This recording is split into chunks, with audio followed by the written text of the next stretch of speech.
Well, hello everybody, welcome back to the channel. If you're new here, my name is Nick, and I'm currently in the process of writing, producing, and directing my very first feature-length film. It's been a while since my last update regarding the movie, and today I'm just going to take a couple minutes to talk about what's going on. Back in February, I shared my excitement with starting the very first draft of the movie, and I gave myself the goal of doing it in about 70 days, which equated to a page and a half each day. I'm very happy to say that after much work and time and deliberation, I managed to bring that in all the way at 195 pages. So, well done. Almost twice what I originally anticipated. Now I did then go back and edit down a version that's like 103 pages, just like an IndyCar version of it. So right now I'm just calling it Carousel because there's a scene in the movie that takes place at an amusement park.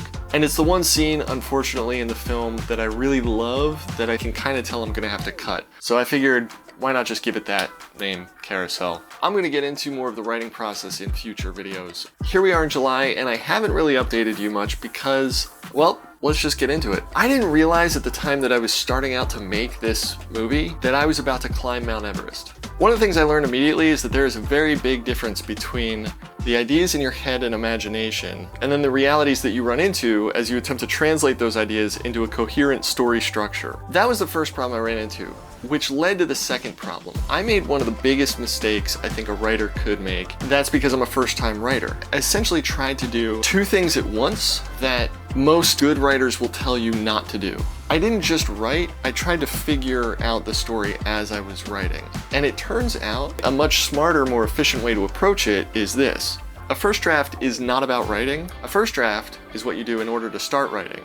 The objective of the first draft is just to get something down on paper so that you can actually begin the writing process. And I can't tell you how much I wish I knew that months ago before I made this mistake. I kept trying to edit and revise and re-edit the ideas before I just got them down on paper. I actually began to get concerned that the story I was trying to tell wasn't really making sense. I began to hesitate about updating because I thought I might be staring down the barrel of a potential failure. I wish now in retrospect I had documented it because the issues that I was having actually ended up getting resolved. I guess people call it like cracking, like when the story cracks or when you get it. Here's a big lesson that I've learned is that creativity emerges when you are backed into a corner and you're forced to question the assumptions that led you to get backed into that corner. To say, hey, wait a second, maybe I'm approaching this the wrong way, or maybe my assumptions about this are wrong. And that's when the light began to dawn. And that's when I was like, oh, I think I'm figuring this out.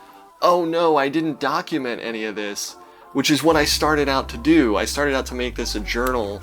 So guys, that was my regret, is I didn't bring you along on the journey where you could have watched that happen. I'm not gonna make that mistake again. On that note, I am establishing a schedule for my film updates. Starting today, I'll be posting a new update every Saturday morning at 11:30 a.m. Eastern Time. To achieve this, I'm going to simplify the production aspect so that I can post more frequently. However, I'm not abandoning the original model of making videos the way that I have. And those kind of videos will still appear on this channel pretty much at the pace that they're appearing now. So anyway, thank you guys so much for tuning in. I will see you next week when we update about the movie. Take care, have a good weekend. Cheers.